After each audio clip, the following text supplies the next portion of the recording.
Have you ever come home to find something that shouldn't exist? Something your parents couldn't have left there, the mailman couldn't have delivered, and no one should have known was coming? I have.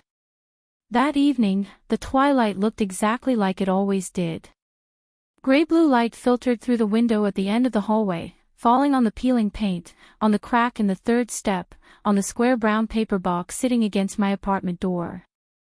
I crouched down in front of it, my fingers hovering 3 inches above the paper's surface, and I could feel a coldness radiating from it that had no business being in this building.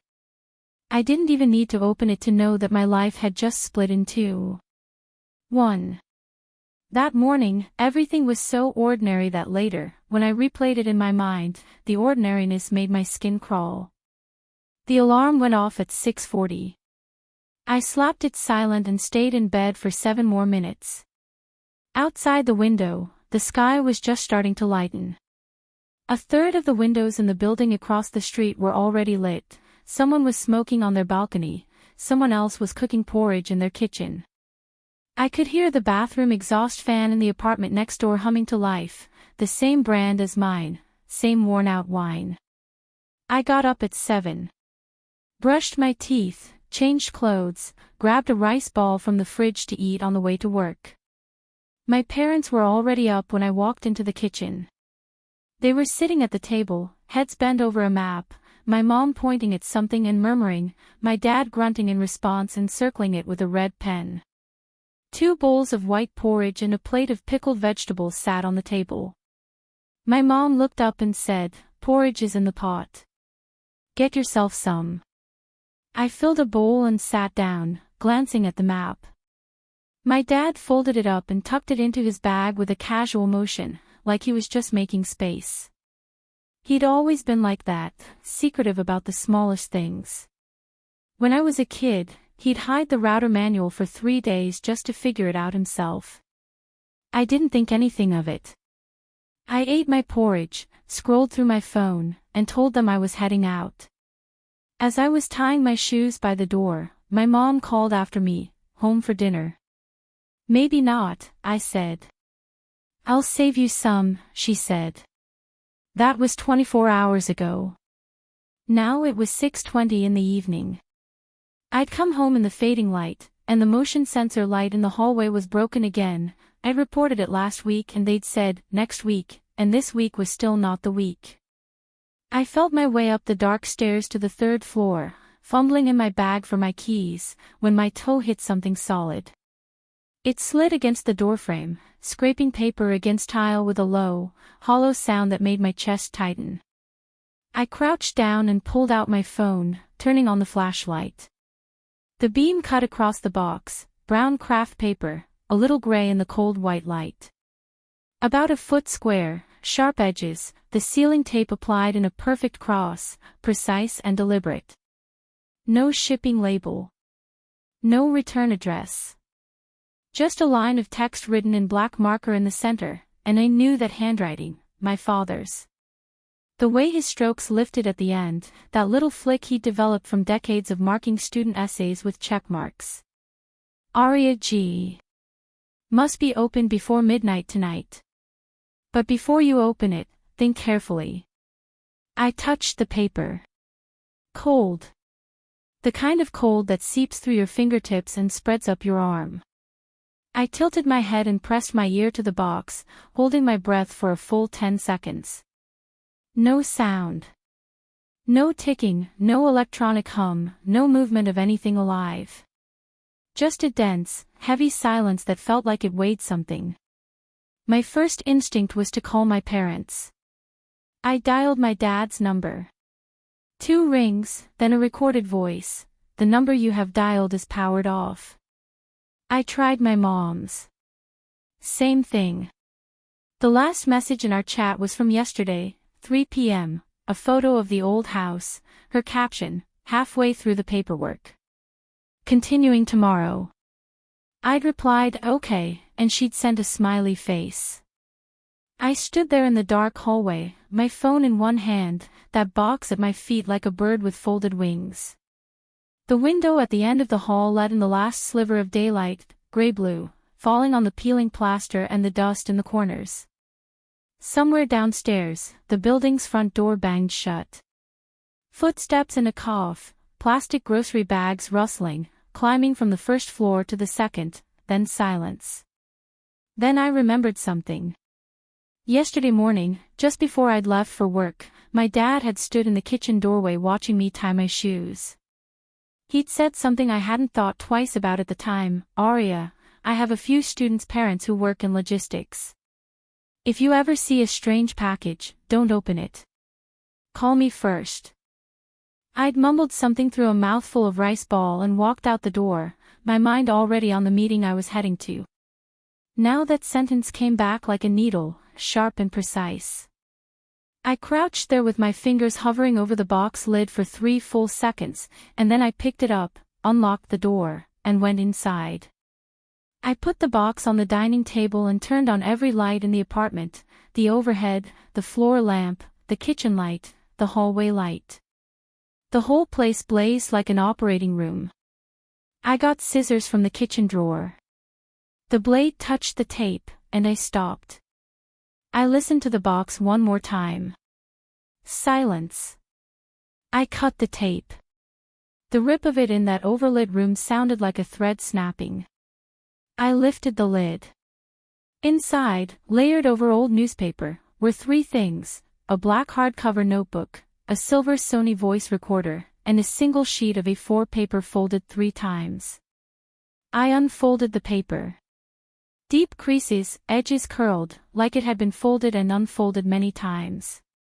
My father's handwriting, fountain pen ink that had bled slightly at the edges, tiny fuzz around each stroke, as if his hand had been sweating or shaking. He usually wrote with neat precision, but these letters were rushed, a few words scratched out and rewritten. "Aria, if you're reading this, it means we didn't make it back. Everything is on the voice recorder. Do not come looking for us.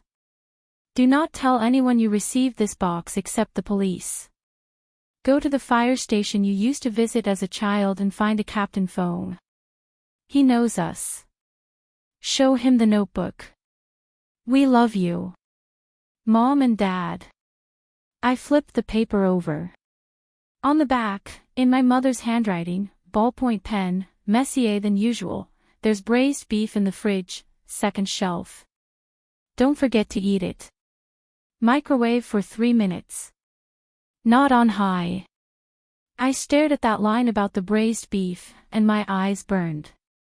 Not the kind where you're about to cry, more like my sinuses just suddenly ached, and everything went blurry. My mom had spent her whole life worrying about food. When I was little and had a fever, she'd stay up all night by my bed, and the first thing she'd say when I woke up was, "What do you want to eat? I'll make you porridge." Now she and my dad were God knows where, and her last instruction to me, written like a goodbye, was to heat up leftovers on the right setting. I folded the paper carefully and put it in my pocket. Then I picked up the voice recorder. Silver, Sony, identical to one I'd owned in college, even the wear on the buttons looked familiar. I pressed play. Static hissed, and then my father's voice, low and rushed, like he was cupping his hand over the microphone. "Aria. It's probably around 11 at night. Your mother and I are in a warehouse on the outskirts of the neighboring city. We don't know exactly where. They took our phones. We found something we shouldn't have. Captain Fang's old station has a supply depot, the address is in the notebook. If you have the box, go there first, then call the police. Don't come home. Don't." It cut off. Not the natural end of a recording, but a hard stop, like someone had hit the button, or the power had been yanked. I pressed the next track. Silence. A minute and 3 seconds of nothing but static. I fast-forwarded to the final track, and my mother's voice came through, much calmer than my father's, almost gentle. "Sweetheart, there's money in the bank's safe deposit box. The password is your birthday plus our anniversary. Take care of yourself. There's a SIM card inside the notebook cover. Put it in your old phone. Captain Phone will call you. And remember, Don't trust anyone except Captain Phone and 911. My phone is almost dead, so I'll be quick. One of your father's students has a parent who drives for Anda Logistics. Look into that company. Look for the shipping records with CY in the numbers. Stay safe. The recorder light went dark. I set it down, my fingers numb, my palms slick with sweat. I pried open the notebook's hardcover. Inside the front flap, taped with double-sided tape, was a black SIM card, smaller than standard, with a laser-etched number along its edge. The notebook itself was blank for its first 46 pages. Just white paper. On page 47, there was a hand-drawn map, blue ballpoint pen, messy but legible. A main road, 3 side streets, a roundabout. South of the roundabout, a cluster of buildings, one of them circled in red pen with the label, Supply Depot, Fire Station Backyard, enter through East Iron Gate. Below the map, a string of numbers that looked like coordinates, 38 degrees 7 minutes 26 seconds north, 114 degrees 33 minutes 9 seconds east.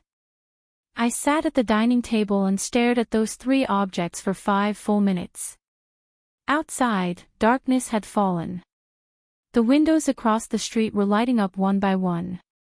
Somewhere, someone was stir-frying, garlic and soy sauce drifting through the crack in my window, mixing with the cold air in my apartment in a way that felt deeply wrong. Normal night. Normal lives. And in front of me, that box was like a trapdoor, and I was standing right at its edge, already feeling the draft from below. I picked up my phone and dialed 911. The dispatcher's voice was calm and professional, a woman in her 30s, I guessed, speaking clearly, each word crisp. 911. What's your emergency? My parents are missing, I said. They left a box. There's a recording inside saying they're in danger. I'm home right now. My address is... She asked for my full name, my parents' names and descriptions, what was in the box, when I'd last spoken to them. I answered as calmly as I could, my voice mostly steady, until I got to the part about the recording saying they were in a warehouse in the neighboring city and didn't know where exactly. I heard my own voice crack. She told me to stay on the line, that officers were on their way, estimated time 10 minutes. After I hung up, I followed my mother's instructions. I dug my old phone out of my nightstand drawer, a Huawei with a spiderweb of cracks across the top right corner of the screen. I charged it, powered it on, and inserted the black SIM card. Full bars. No messages, no call history. I set it on the table, then thought better of it and slipped it into my jeans pocket. The screen lit up almost immediately. A text message from an unknown number, the number that the SIM card itself was registered to. Which meant this was the first message the card had ever received, sender unknown, area code unidentifiable. Turn to page 47 of the notebook. I froze. When had this come in? I just inserted the card and booted up the phone, and there it was, sitting in my inbox like it had been waiting. The sender knew I'd switched cards. Knew I was sitting in my apartment right now. Knew I was looking at that notebook. I glanced around the room, curtains drawn, door locked, no one else here. Still, I got up and turned off every light in the apartment. I walked to the window and peered through the gap in the curtains.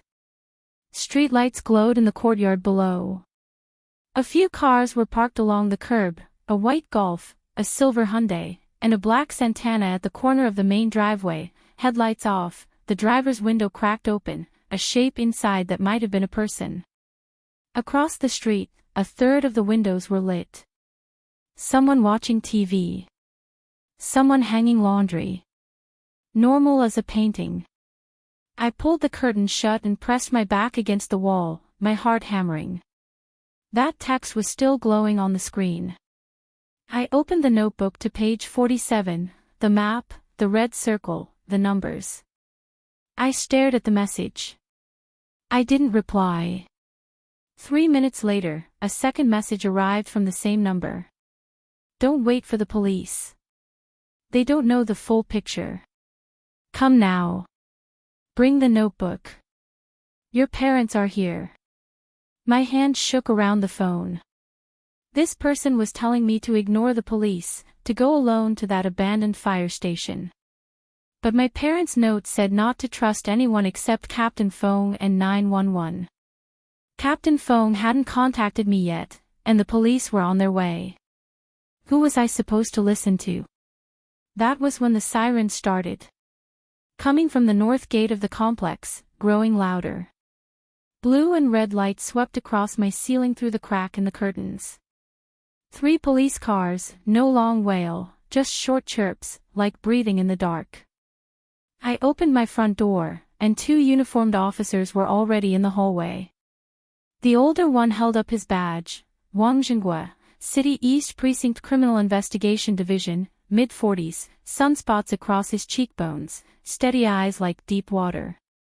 A younger officer followed behind him, carrying a body camera, fresh-faced, baby fat still softening his jaw. Arya G. Officer Wang's voice was gentle, as if he didn't want to startle me. We received a report that your parents are missing. May we come inside? I stepped aside and let them in. They stood in the middle of the living room, scanning the space. Their eyes landed on the pile of things on the table. Officer Wang pulled on white gloves, picked up the letter, held it to the light to examine the paper and watermark, then set it down. He picked up the recorder, played the first few seconds, his expression unchanged. He flipped through the notebook, paused at page 47, took a photo with his phone. The younger officer bagged the SIM card and the recorder in evidence pouches, labeling each one. Officer Wang closed the notebook and looked at me. Miss G, did your parents have any enemies? Or have they acted strangely recently? I sat on the sofa, hands clasped over my knees, trying to remember. My father was a Chinese teacher at No. 3 high school. 30 years in the classroom, beloved by students and parents alike, his desk was buried in flowers every teacher's day. My mom taught math at the city's experimental elementary school. She'd been retired and rehired for 2 years now, and her last day was next month. Her biggest life problem was when tomatoes went up 50 cents at the market. The idea of those 2 people having enemies was about as plausible as an alien invasion. But something had been off last month. My father had sold his stamp collection, the one he'd spent 20 years building, the one he'd never let me touch because of the rare ones inside. My mother had started going through all the family photo albums, writing dates and places on the back of every single picture, even my blurry 3rd grade class photo from the zoo, she'd annotated that. At the time, I'd thought they were just decluttering before retirement. I joked, "Are you guys writing your memoirs or something?" My dad had just smiled and said, "Just getting things in order." "They started organizing stuff last month," I said. "He sold his stamp collection." She labeled all our photos. I thought it was just regular spring cleaning. Officer Wang and the younger officer exchanged a glance. The younger one pulled something up on his phone, then said, "Captain Fong at that fire station, we checked the system. No such person. That station was decommissioned 3 years ago. No active or retired Captain Fong on file." My stomach dropped. My parents' note had specifically said, "Find Captain Fong." If he didn't exist, then either their information was wrong, or Captain Fong wasn't a real person at all, but some kind of code. I was still processing that when the old phone rang. The classic Nokia ringtone, ******, cutting through the quiet living room like a nail being hammered in. The screen showed the same number that had texted me. Officer Wang gestured for me to answer it, on speaker. I pressed answer. For a moment, there was only silence on the other end. Then breathing, heavy, like someone who'd been running. And then a man's voice, rough and rasping, with a metallic echo that suggested a large empty space, "Arya." You shouldn't have let the police in. Officer Wang immediately spoke into the phone. This is Detective Wang Jinghua, City East Precinct. Who is this? Do you know the whereabouts of Guoping and Ling Ji? 3 seconds of silence. Then the voice said, Detective Wang, you need to get Arya out of her apartment right now. The black Santana downstairs has had 3 people in it for the last 40 minutes. Your cars at the entrance are blocking them, but they're about to move. Officer Wang and I both looked toward the window. From the living room, we had a clear sight line to the corner of the driveway. That black Santana was still there. The shape in the driver's seat shifted. The rear windows were tinted dark, impossible to see through. Officer Wang spoke into his radio, voice low and quick, Unit 2, Black Santana at complex entrance. Plate AX 3726. Run it. Stay alert. A crackle of static, a muffled copy. The voice on the phone continued, Arya, your father left a complete record in the supply depot at that fire station. They don't know about that place. Your mother asked me to tell you something, trust your own judgment. Like the fire drill when you were a kid, when you took your whole class out the back door. My heart jumped into my throat. 5th grade, the school-wide fire drill.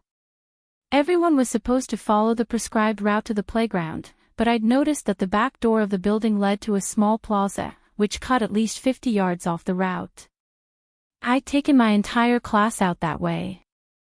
The principal had chewed me out in front of the whole school for not following protocol. That night, my mom asked me why I'd done it, and I said, because it was safer and it made sense. She didn't scold me. She just looked at me seriously and said, good. Trust your instincts. Rules are for people who don't know what they're doing. Only my parents knew that story. Not even my best friend knew it. The person on the phone was absolutely someone my parents trusted. Who are you? I asked, and my voice came out steadier than I'd expected. I'm Zheng Feng, the voice said. Your father's old friend. We worked together at the fire department 20 years ago. He had me rent a room in the building across from yours to keep an eye on you. A week ago, he came to me and said if he and your mom didn't make it back, I was to put that box on your doorstep and make sure you got it. I meant to hand it to you in person, but someone followed me this afternoon. I had to drop it and run. I'm sorry, Arya. I should have waited. Officer Wang cut in, Mr. Feng, where are you right now? We need to talk in person and verify your story. A faint electronic beep came through the line, like a device with low battery or a signal drop. Feng's voice suddenly quickened, no time. They're already at the building. You need to move, they're starting the car just started. The call ended in a harsh burst of static. Downstairs, an engine roared to life. I looked through the curtain, the black Santana's headlights were on, and it was pulling a slow U-turn toward the north gate.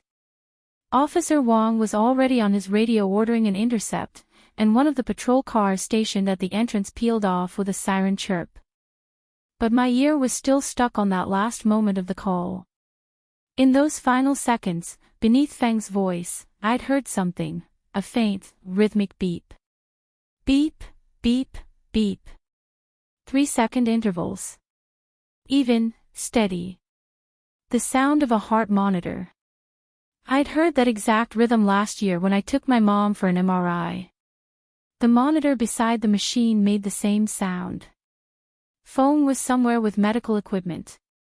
Someone was sick. Or someone was being monitored. I grabbed the notebook and the old phone and turned to Officer Wang. I know how to find him. That supply depot at the fire station. We have to go there. Officer Wang looked at me for 2 long seconds. Behind those steady eyes, I could see the gears turning, assessing my mental state, calculating the risk, and some deeper instinct, the professional alertness of a detective who'd been doing this long enough to recognize when something was real. He nodded once. I'm coming with you. But you stay behind me, stay at a distance. Anything happens, I go first. At 10:40 p.m., we left. 2 police cars. I rode in the passenger seat of Officer Wong's car. The younger officer and 2 other officers followed in the second car.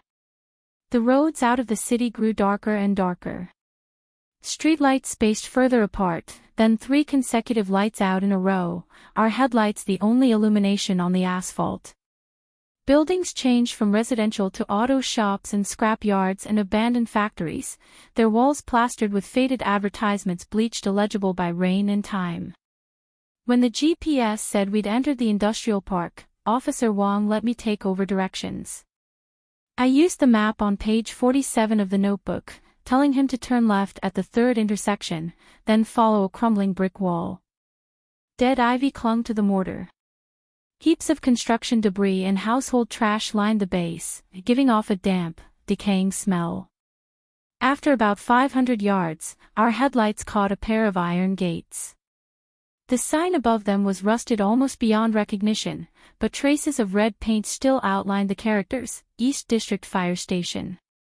The gates were chained with a new stainless steel lock, gleaming cold in the car lights. Officer Wong got out and swept his flashlight around, then found a small side door. The lock on it had already been broken, the door hung ajar, a sliver of yellow light spilling out from inside. "Someone's here," Officer Wong said, his voice barely above a whisper. He drew his sidearm and his flashlight, making a hand signal to the car behind. The younger officer and the others spread out around the perimeter. Wong pushed the side door open, and the hinges shrieked in protest. Beyond the door lay a yard overgrown with knee-high weeds. Broken glass and rusted metal scattered across the ground. In the center stood a 2-story red brick building, all its windows boarded shut, like a giant animal with its eyes nailed closed. At the far end of the yard, a low flat-roofed structure sat with its rolling metal door half open, spilling weak yellow light into the darkness. The place looked like it had been abandoned for at least 5 years, the concrete on the outer walls had flaked away in sheets, exposing brick and rebar beneath. But the bottom edge of the rolling door was scuffed shiny, from frequent opening and closing. We moved in low and quiet. Wong's flashlight swept the ground, layers of footprints in the dust, overlapping and chaotic. Adult footprints and children's. Small footprints, maybe 3 or 4 years old, soft-soled shoes, weaving between the larger tracks. My chest tightened.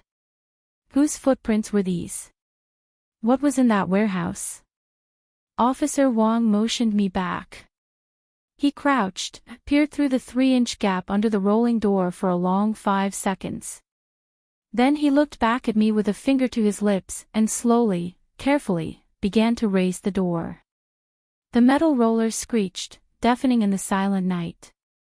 He stopped when it was halfway up, and the beam of his flashlight pierced the darkness inside.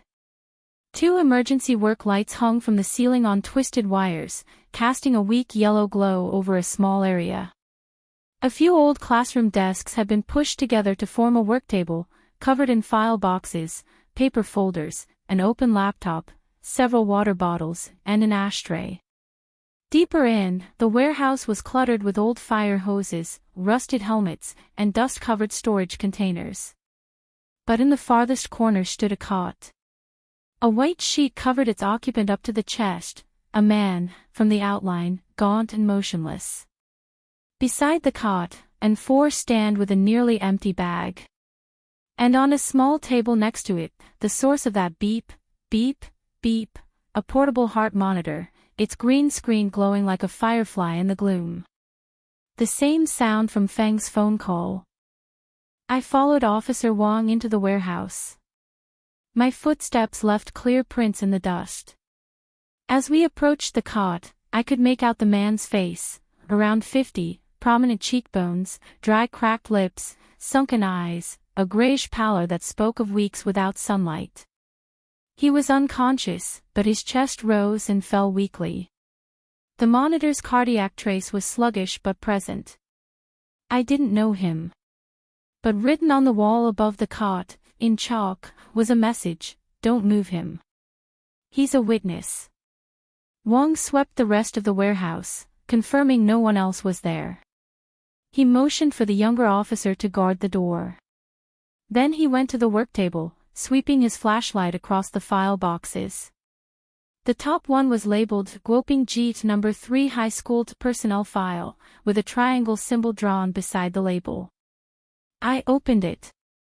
Inside were all photocopies, employment contracts, payroll records, phone logs, several pages of handwritten notes, and a printed shipping manifest with the header "and a logistics company," dated 3 months ago. At the bottom of the box was a manila envelope, sealed with tape and labeled "For Jingfeng." I tore it open. Inside was a letter and a brass key.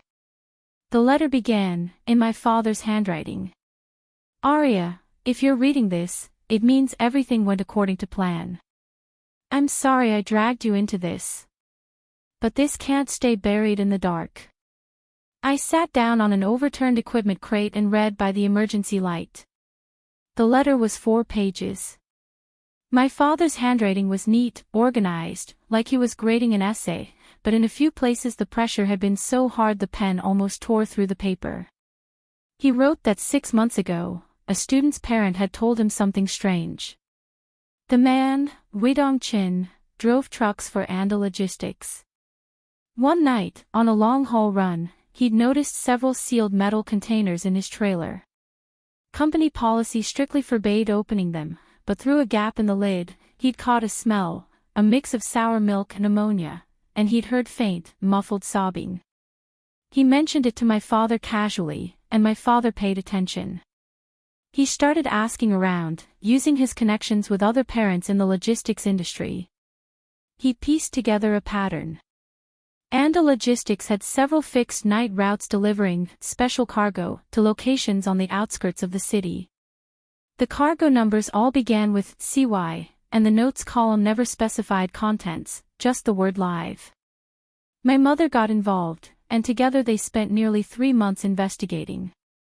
They went to one of the drop-off points, an abandoned factory that looked empty from the outside, but around the back there was a corrugated iron shed with partitioned rooms inside, each containing a cot and traces of use.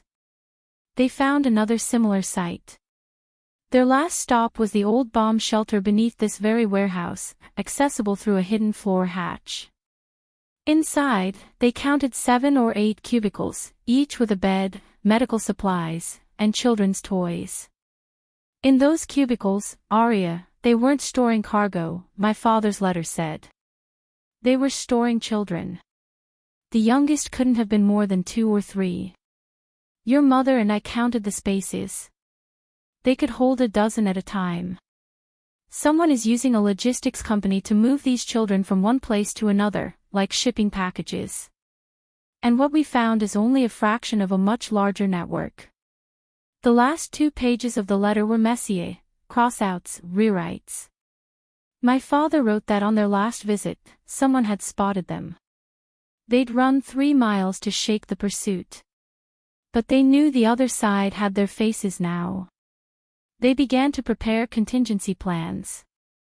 Evidence split into 3 stashes, one at home, one at the fire station supply depot, one in the bank's safe deposit box. Jingfeng was their old contact, a retired firefighter who'd never married, reliable. My father had entrusted him with the box, with instructions to put it on our doorstep if they didn't come back. Arya, we may not be able to come back immediately, but we're alive. They're moving us to another location. Your mother is leaving marks on the window frames as we go. If you can track the logistics company, you can track us. The key is for the safe on the 2nd floor. It contains more complete records and names. Don't come alone. Call the police. But remember, you can only trust an officer you personally saw get out of a police car. Someone once pretended to be a cop to get information out of us. I folded the letter back into its envelope and tucked it into my pocket. Officer Wang was crouched by the cot, shining his light into the man's pupils, checking his vitals.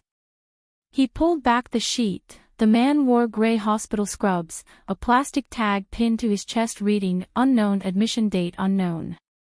Wong called for an ambulance, saying the man was severely dehydrated and malnourished and needed fluids and a full workup. The younger officer had been going through the files on the table. He'd found a blue folder of A4 spreadsheets and brought it over. Each sheet was stamped with a red header, and a logistics special cargo transfer form. Dates ranged from 4 months ago to yesterday. Each row had a cargo number, license plate, origin, destination, and a handwritten note. Most notes said, "Delivered." A few said, "In transit," or "Pending." The last sheet was from yesterday. Cargo number CY0726. License plate ending in 376. Origin listed as City East District Fire Station. Destination blank. The note was handwritten, "In transit, final destination unconfirmed." But that number matched the last 4 digits of the coordinates written below the map on page 47. I pulled out the notebook and showed Officer Wong. He punched the coordinates into his phone. The map pin dropped about 15 miles away, in a place called Lioha Village. The label read, "Abandoned Poultry Farm." Wong took photos and sent a voice message to the precinct on an encrypted channel. Then he turned to me, "Ms. G, these coordinates are likely where your parents were taken. I'm requesting backup. When the full team arrives, we'll move." I nodded, but a knot tightened in my chest. That cargo number CY0726. That white van with plate ending 376. If it had left yesterday, it was probably already at Lioha Village by now, or maybe already moved again. Time was not on our side. The man on the cot coughed.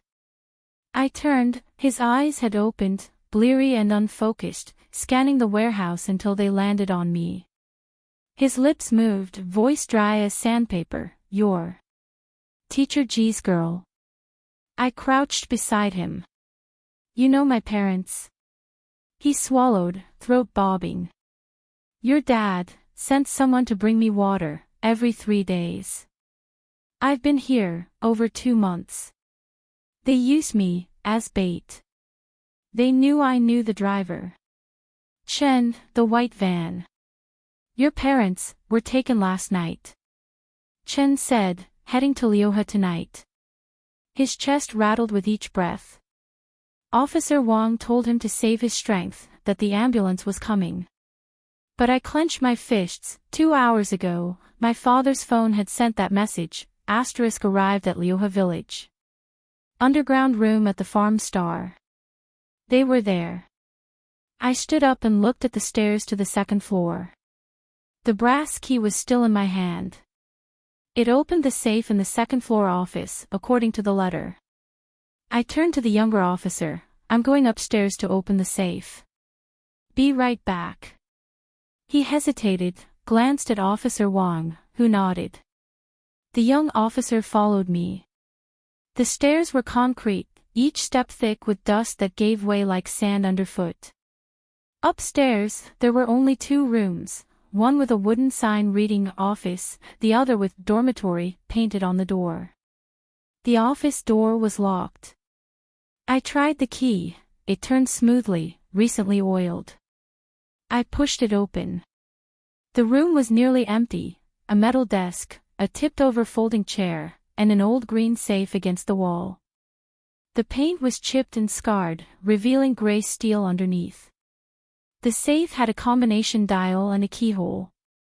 I inserted the key, then dialed the combination as written in my father's letter, my mother's birthday, 4 digits, plus my father's, 4 digits.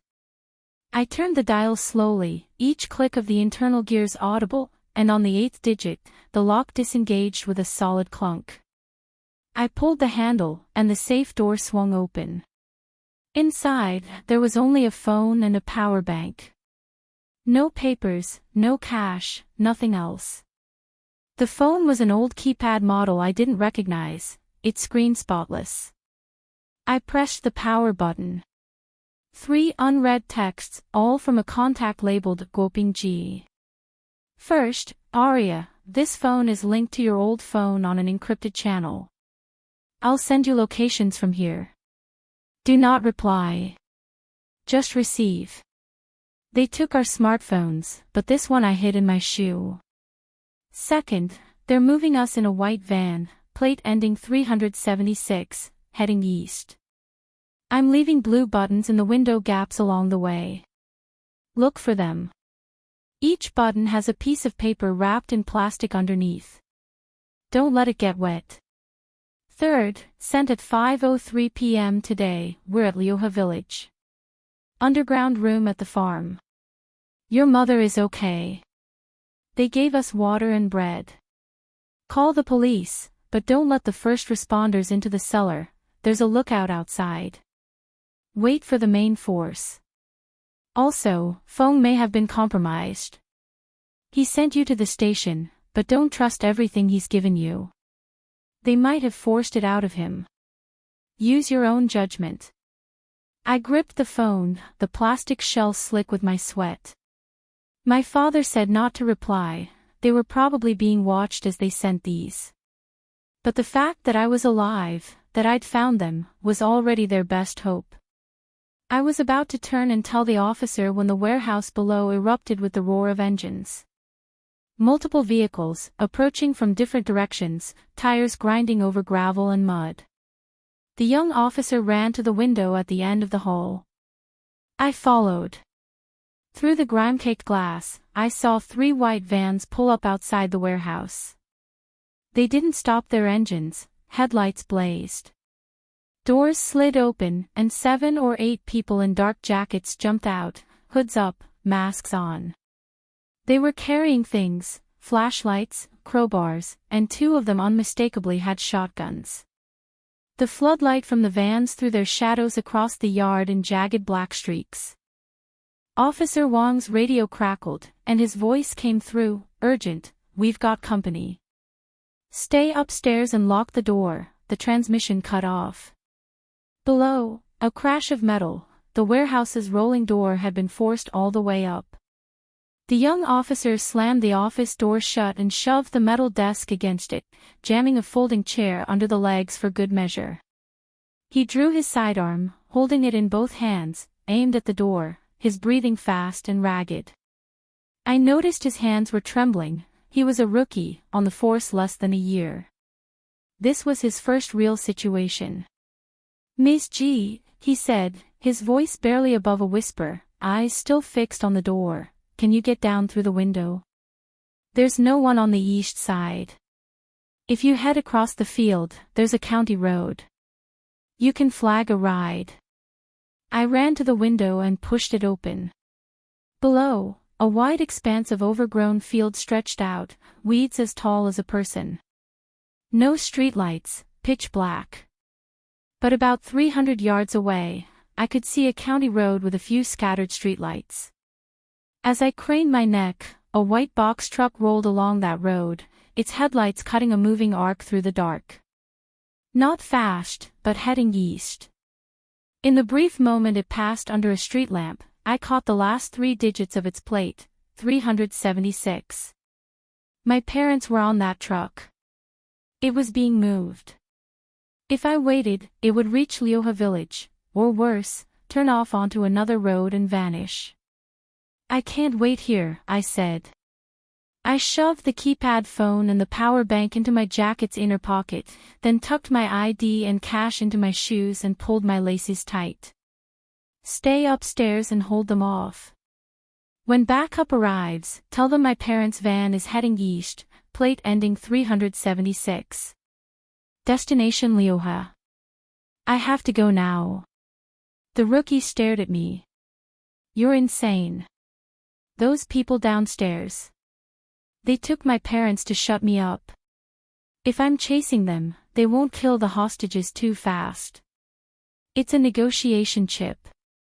I locked eyes with him. "Trust me on this. I led my whole class out the back door in a fire drill once, and I was right. I'm right about this too." The door shuddered, a heavy blow from the other side. Someone was swinging something against the lock. Dust rained from the frame. The rookie gritted his teeth, looked at me, looked at the door, then fired a shot through the crack. The gunshot echoed like thunder in the enclosed stairwell, making my ears ring. He yelled at me, "Go!" I swung out the window, grabbed the rusted drainage pipe along the exterior wall, and slid down. The metal spurs tore at my palms, leaving fiery lines of pain. My right foot landed on a loose stone and my ankle twisted, a bolt of agony shot up my calf, but I bit down and staggered into the tall grass, not looking back. Behind me, shouts and footsteps and a heavy crash. The office door had been breached. Someone yelled, "Upstairs." Boots pounded on concrete. I didn't turn. I ducked low and ran through the grass, the blades whipping my arms and face, leaving thin bloody scratches. After about 200 yards, I glanced back. Flashlights bobbed in the second-story window of the red brick building. No one was chasing me yet. Maybe they'd thought I was still in the room, maybe they'd seen me run, but the field I'd trampled was pointing right at my path. I forced myself to keep going. My ankles screamed with every step, each stride like running on broken glass. But the white van was still out there. When I burst onto the county road, the truck's taillights were already a distant glow, about a mile ahead. I stood on the shoulder, gasping, my lungs burning like stuffed cotton. The road was narrow, 2 lanes, empty. The wind from the east carried the smell of soil and a faint tang of fertilizer. I pulled out the old phone. My father's last message was still there. I read it again. "We're at Leoha Village. Underground room at the farm. 15 miles. I couldn't run that far. But as I stood there, a set of headlights appeared from the west, a dusty wooling minivan, moving slow, a night delivery truck. I stepped out and waved it down. The van pulled over, and the driver's window rolled down. A man in his 50s with the gray stubble of a long shift peered out. "Miss, what are you doing out here at this hour? Are you okay?" My parents were taken in a white truck heading east toward Leoha Village. "I need to catch them. Can you take me part of the way?" He took in my appearance, the blood on my face and arms, the dirt on my clothes. He didn't ask any more questions. He just reached over and opened the passenger door. "Get in. I'm heading in that direction anyway. You shouldn't be out here alone at night." I climbed in and buckled my seatbelt. The cabin smelled of vegetables and old plastic crates. The van accelerated east, the speedometer climbing to 45. The driver glanced at me. "A white van passed me about 10 minutes ago. Wasn't going fast, but steady. Like they had fragile cargo. 10 minutes. Not far behind." I pulled up the location on my old phone. The coordinates were still locked at Leoha Village. I zoomed in on the satellite view, a rectangular cluster of buildings in the middle of farmland, with a yard and a ditch running alongside. It looked less like a large-scale farm and more like a few long houses with a fenced yard. "Uncle, do you know that abandoned poultry farm in Leoha Village?" He thought for a moment. "Oh, that place. It's been closed for years. But last month I drove past and saw a few cars parked in the yard. People walking around. I wondered if someone had opened it up again." My pulse quickened. It had been active for at least a month, not a temporary stop. My parents were probably still inside. The drive felt like it took forever. The fields outside were a vast black chessboard, with an occasional lit farmhouse flicking past. I held the old phone, waiting for another message. Nothing. 20 minutes later, the van slowed at a fork in the road. The driver pointed down a dirt track half hidden by overgrown brush. "Follow that about 200 yards and you'll hit the farm. I can't take you any closer, the road's too narrow to turn around." I thanked him and jumped out. The wind hit me, smelling of river mud and wild grass. I walked along the dirt track, stepping softly, using the faint moonlight to pick my way. After a short distance, I spotted something on a blade of grass beside the path, a blue button, tied to the stem with white nylon string, gleaming dimly in the dark. I crouched and picked it up. Beneath it was a small piece of folded plastic wrap, and inside, a note on a torn sheet of notebook paper. My mother's handwriting, second window from the east. No barbed wire. I clutched the button and the note, my heart hammering. My mother was alive. She was still marking the path. The track ended at a low gray structure with a red brick wall about 6 feet high, shards of glass set into the top. The main gate was a rusted iron grill, chained shut. But on the east side, a section of the wall had no glass, and a pile of old bricks had been stacked beneath it, recently, by the look of them. I scrambled up the bricks and peered over the wall. Inside the yard, 3 vehicles were parked, the white Iveco, ending 376, a black SUV, and a gray sedan. The yard was dimly lit, just a single bare bulb hanging over the front house, moths circling it in dizzy loops. Light glowed from the front windows. Shadows moved inside. I counted the windows. Second from the east, no barbed wire. I slid down the wall and crept along its base until I was beneath that window. The sill was low enough for me to crouch and peek through the dirty glass. Inside, a simple room, concrete floor, a wooden table, 2 folding chairs. My mother sat on one of them, hands on her knees, a ceramic mug in front of her. She looked unhurt, hair messy, but her eyes were calm. Across the table sat someone with his back to the window. I couldn't see his face. But I saw my mother's hand. Her right forefinger was tapping on her knee, lightly, rhythmically. 3 short, 1 long. 3 short, 1 long. It was a code we'd used when I was a kid. The message was, safe. She was safe. I pressed my forehead against the glass, and the tears came, blurring everything. I pulled out my phone and texted Officer Wang, *I'm at Lioha Village. Parents in the main house, second window from the east. Waiting for you. Can't guarantee they'll stay put, *. I tucked the phone away and crouched beneath the sill. Inside, I could hear the man speaking in a low voice, couldn't make out the words. My mother answered now and then, her voice even, like she was making small talk. I wanted to burst through the window and pull her out, but my father's text had said wait for the main force. There was a lookout. I couldn't risk it. Time crawled. The wind flicked the glass shards along the wall.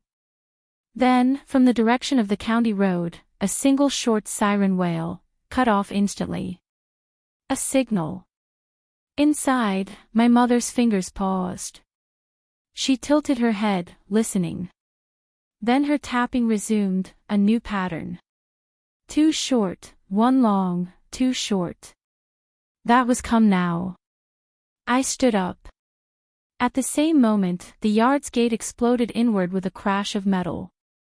Floodlights swept over the walls. Voices shouting. The main force had arrived. I shoved the window, it wasn't locked. It swung open. I climbed through, and the moment my mother saw me, her eyes went red. The man across from her spun around, a middle-aged man in a gray jacket, phone in hand, his face a mask of shock and fury. He opened his mouth to yell, but the front door was kicked in, flashlights and uniforms flooded in, someone yelled, "Freeze," and someone else tackled him to the ground. My mother was already out of her chair, stepping over the fallen table, and she pulled me into her arms. Her grip was iron tight. She smelled like dust and smoke, but her body was warm, the warmest thing in the world. "I'm here," she said. "Your father's in the next room." They didn't hurt him. I buried my face in her shoulder, and I finally let go. Outside, police lights painted the whole farm in swirling blue and red. People were being shouted down and cuffed. And somewhere, from a deeper room, I could hear children crying. Children who were being led out into the light for the first time in months. Ambulance sirens, getting closer. Officers fanning out across the yard and into the basement. My mother took my hand and led me to the next room. The door was already open, police standing guard. My father sat on a cot inside. When he saw me, his worn, hollowed face broke into the most relaxed smile I'd ever seen on him. He stood up and crossed the room and wrapped his arms around both of us. The three of us stood there in that ruined farmhouse, police lights flashing through the window, night air rushing in through the broken door, and it smelled like dirt, like freedom, like something that had been fought for and won. Later, Officer Wang told us that the man in the warehouse, Mingyuan Zhao, was the key witness. He'd been a volunteer at a children's welfare foundation. He'd stumbled onto a logistics operation and been captured and held. He'd been able to identify the full shipping route and the chain of command. Feng, though never seen in person, had given enough information over the phone to help the police pinpoint 3 key sites. In the underground room at Liuhe village, they'd found 6 children from 3 different provinces. The oldest had been held for almost 5 months. Near dawn, I sat in the back of a police car, leaning against my mother's shoulder. Outside, a pale gray line stretched along the horizon, like a wash of watered-down ink across paper. My mother held my hand, her palm warm. My father was in the front passenger seat, looking back at us, not saying anything, just smiling. The old phone was quiet in my pocket. No new texts came. That final message from my father, just one word, "Come," remained the last and also the first signal of the night. The car drove us home. Morning light spread over the fields and villages and the distant city skyline, turning everything to brushed gold. In another vehicle, the rescued children were being taken somewhere safe, their crying and laughing all tangled together like the sound of something new. I closed my eyes and touched the 2 blue buttons in my pocket. They were cold and hard against my fingers, like 2 tiny medals, marking the night an ordinary daughter walked a long road and brought her parents back. 3 days after we got back from Liuhe village, I thought the whole thing was over. The police press release was short and official, *, a cross-province child trafficking ring has been dismantled. 6 children have been rescued. 4 suspects are in custody. The investigation is ongoing, *, my parents' names weren't in it. Feng's name wasn't in it. Neither was the name of the man in the warehouse. Some things lie quiet beneath the surface, like stones in dark water, only the people who stepped on them know how deep they go. On the 3rd evening, I was sitting on the living room couch scrolling through my phone when the doorbell rang. My mother called from the kitchen, "Arya, get the door." I walked over and peered through the peephole. A man stood in the hallway, thin, tall, short gray-speckled hair, a faded scar running from his cheekbone to his jaw. He held a plastic bag with the corner of a milk carton sticking out. I opened the door. He looked at me, and the corner of his mouth twitched, not quite a smile. "You must be Arya." "I'm Jing Feng." I let him in. He was taking his shoes off in the entryway when my mother peered out of the kitchen. She paused when she saw him, then said, "Old Feng's here," in a tone as casual as if he were a neighbor dropping by, but I saw her wipe her hands on her apron, her knuckles pale. Feng put the milk on the table and sat down across from me.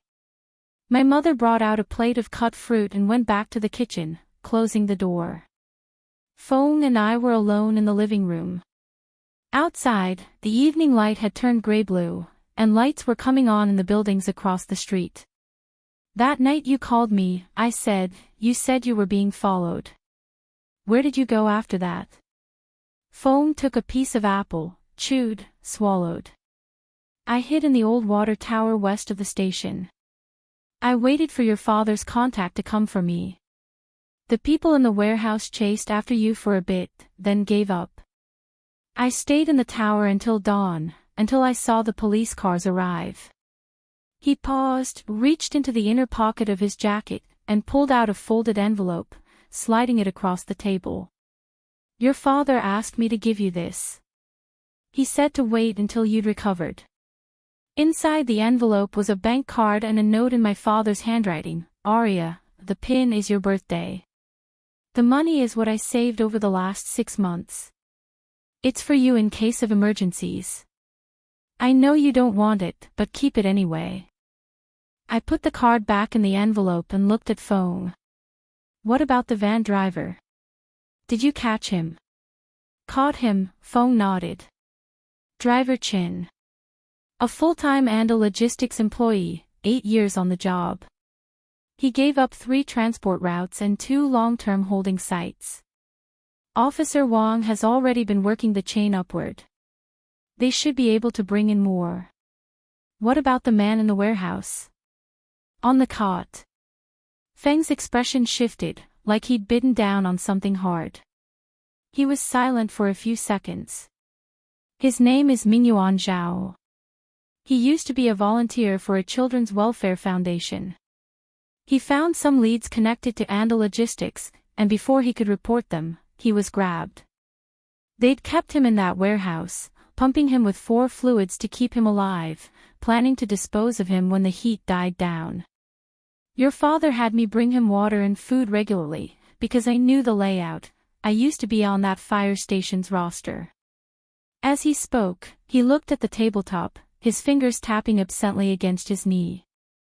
I recognized the rhythm, 3 short, 1 long. The same code my mother had used. But Feng's tapping was unconscious, just a habit. His attention was clearly elsewhere. One more thing, he said, looking up, his eyes suddenly sharp. That phone from the safe. After your father sent those messages, did you receive anything else? I shook my head. That line had gone silent after the word come. Feng pulled out his own phone, scrolled, and handed it to me. A text from an unknown number, sent at 3:07 a.m. that morning. 5 words, fire station. Tonight. Who sent this? I asked. No idea. The number's a prepaid card. No ID. Fong said. But it came to my phone. That means whoever sent it knows you and I are connected. The people who know that are your parents, Officer Wong, the rookie officer, me, and theoretically no one else. He watched me, waiting. Outside, the light was fading further. From the kitchen came the sizzle of my mother's stir-fry. My father was on the balcony, folding laundry, the soft clink of hangers, that ordinary, domestic sound. Beneath all that normalcy, I looked at that text, and a cold thread curled up my spine. What are you saying? I'm saying the driver Chin gave up 3 routes, but he wouldn't name his handler. Zhao, the man in the warehouse, said he'd heard someone on the inside referred to by a code name, the operator. Every move came from this person, but no one had ever seen their face. Feng's thumb moved restlessly along the edge of his phone. The operator hasn't been caught. That text tonight, about the fire station, either it's a trap he's setting, or someone else is using his name to reach out. That night, after dinner, I sat with my father on the balcony. The autumn wind had gone from cool to cold. He wore an old jacket, a cup of hot tea in his hands. I pulled up a plastic stool beside his wicker chair and looked down at the courtyard below, residents walking their dogs, children running past the streetlights.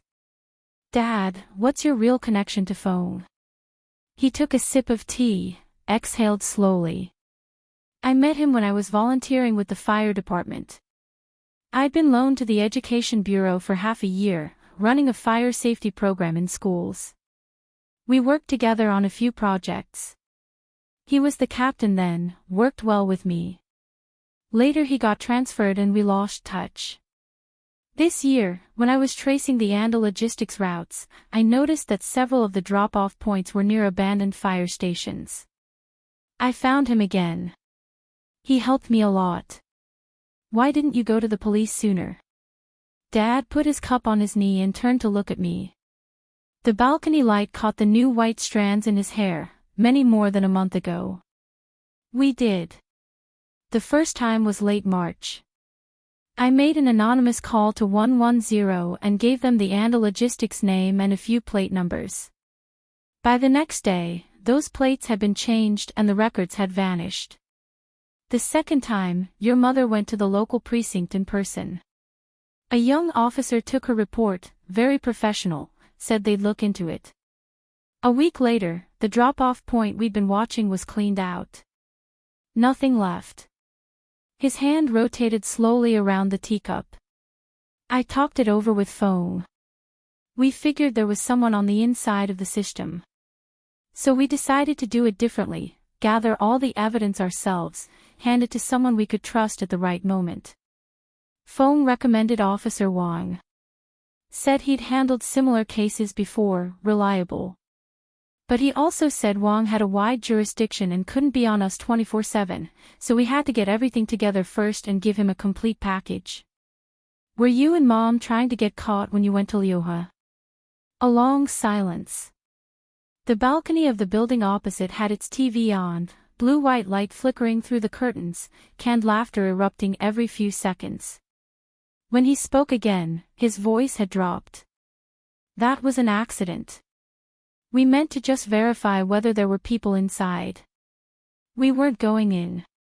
But that night your mother heard a child crying inside. She climbed the wall. I followed. And then we were spotted. He looked down at his fingers around the cup. Arya, I'm sorry. When I set this whole thing in motion, I didn't imagine you'd travel that far alone to come after us.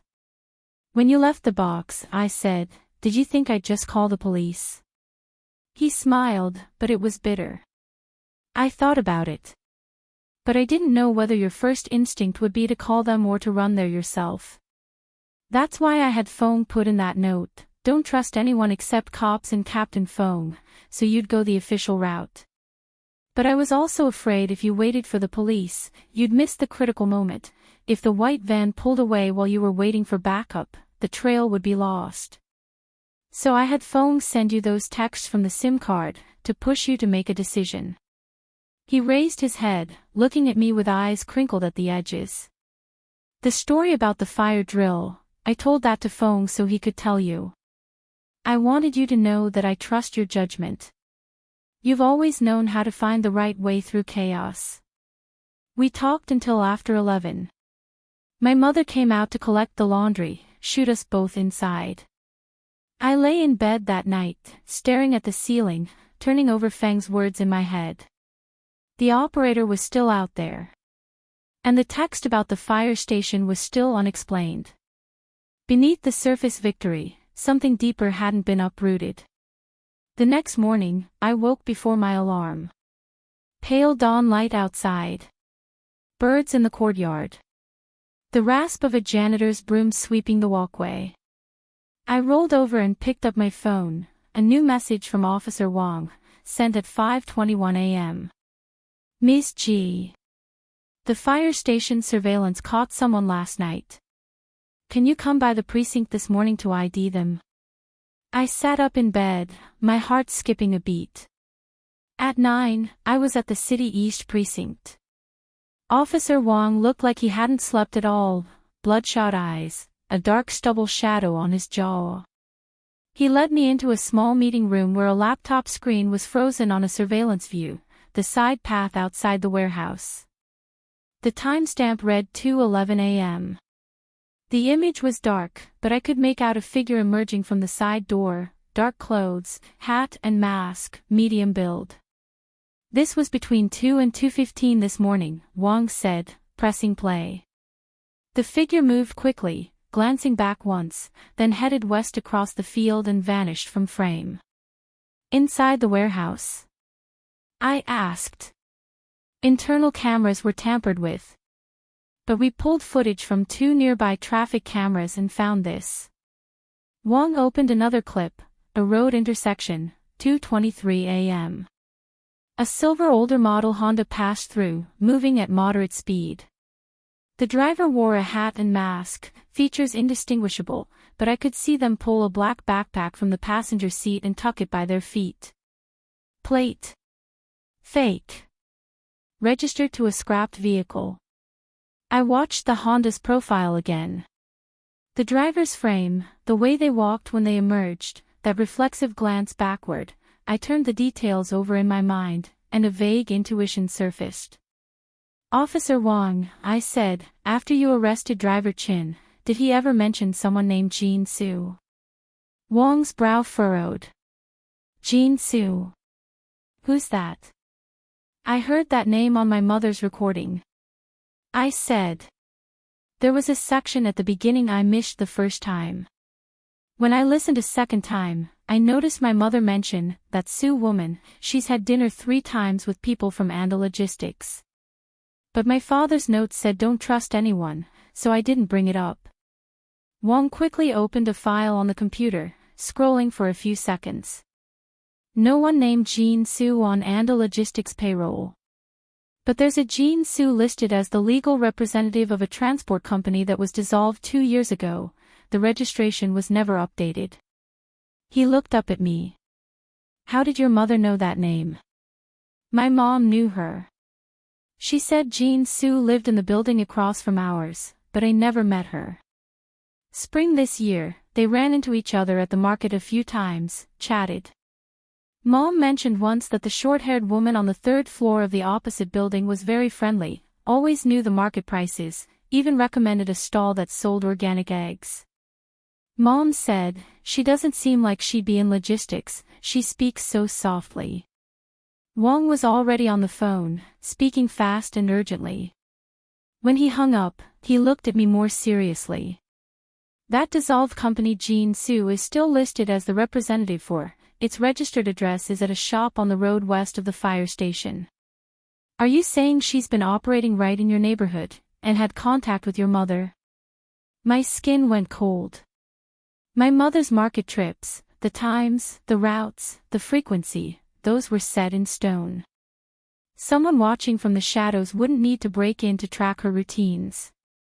The friendly chats, the market tips, the warm small talk, how much of it had been information gathering? "Officer Wong, could the person who went to the fire station last night have been Jean Su?" He didn't answer. He just enlarged the Honda's driver's side view on the screen, trying to make out the shoulder line and hair beneath the hat. Too blurry. The face was hidden. But the shoulders were narrow, not a heavily built man's frame. That afternoon, Wong took a team to the company's registered address. The shop front was long shuttered, its rolling door plastered with layers of flyers. But through a gap, we could see inside, a desk, a monitor, a water cup. The water in the cup was still damp. Someone had been there recently. 3 days later, I got a call from Wong. He said they'd found a phone in the roof insulation of the fire station warehouse. It had been powered off, but the charging port was still warm, likely left behind in a hurry. The tech unit unlocked it and found a draft text that had never been sent, addressed to an unsaved number. The body read, "One page is missing from the box. The 3rd page was taken." The 3rd page? I asked over the phone. "What 3rd page?" "The letter your father left in the station safe had writing on the back," Wong said. When we re-examined it, we noticed a page was torn out between pages 2 and 4. Fresh tear. "Did your father ever mention what was missing?" After hanging up, I searched the apartment.